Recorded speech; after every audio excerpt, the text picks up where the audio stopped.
جی السلام علیکم. اس وقت میں پارلیمنٹ میں موجود ہوں. یہاں علی محمد خان موجود ہیں. یہ مراد سعید کے حلقے سے ایم این ہے. مراد سعید کی تصویر بھی یہاں موجود ہے.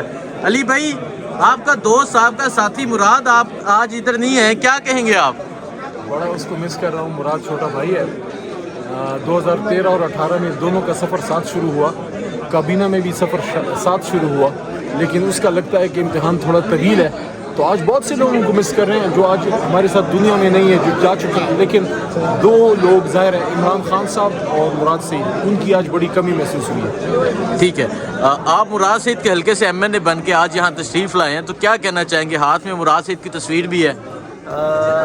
اس کا مقصد یہ ہے کہ ہم آج بہت خوشی کا دن ہے ہمارے لیے. تو اس خوشی کے دن ہم نہ تو اپنے لیڈر عمران خان کو بول رہے ہیں اور نہ مراد سعید کو, چونکہ علاقے نے مراد سعید پر بہت بڑا اعتماد کیا تھا 2013 میں بھی اور 2018 میں بھی.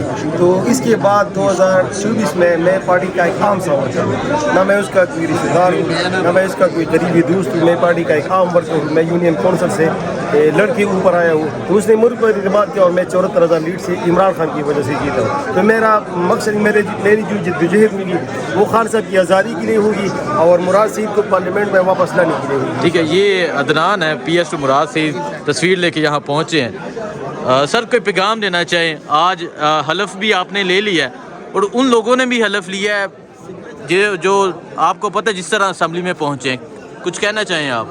ایک ہی دعا ہے میری, اور وہ یہ ہے کہ جس طرح اللہ تعالیٰ سچائی کے ساتھ اندر لایا تھا 2 دفعہ اور سچائی کے ساتھ اللہ واپس لے کے گیا ہے, اب بھی میری یہ دعا ہے. آج پہلا دن ہے, لوگ خوش ہیں.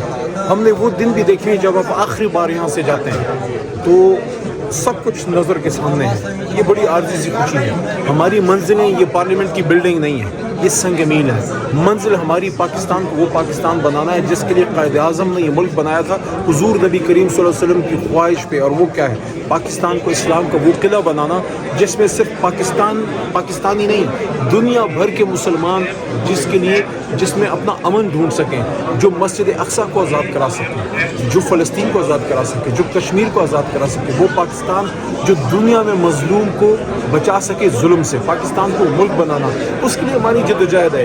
لیکن سب سے پہلے پاکستان کو اندر سے مضبوط کرنا ہوگا.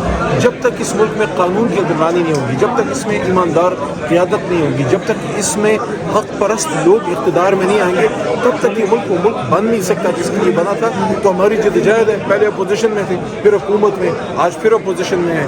کبھی اس کے گھر, کبھی اس کے گھر, کبھی در بدر غم عاشقی تیرا شکریہ تو کہاں سے ہم گزر گئے. تو ہماری سوچ یہ ہے کہ آج ہمارے ساتھ ہمارا لیڈر نہیں ہے, لیکن اس نے ہماری ٹریننگ ایسی کی ہے کہ انشاءاللہ جب تک خان صاحب نہیں آئیں گے ہم ان کا علم, ان کا جھنڈا وہ بلند رکھیں گے انشاءاللہ. میرا لیڈر اس کرسی پر پھر آئے گا انشاءاللہ آئے گا.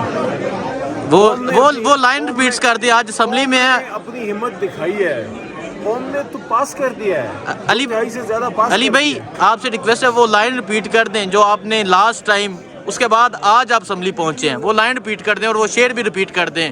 چلتے ہیں دبے پاؤں.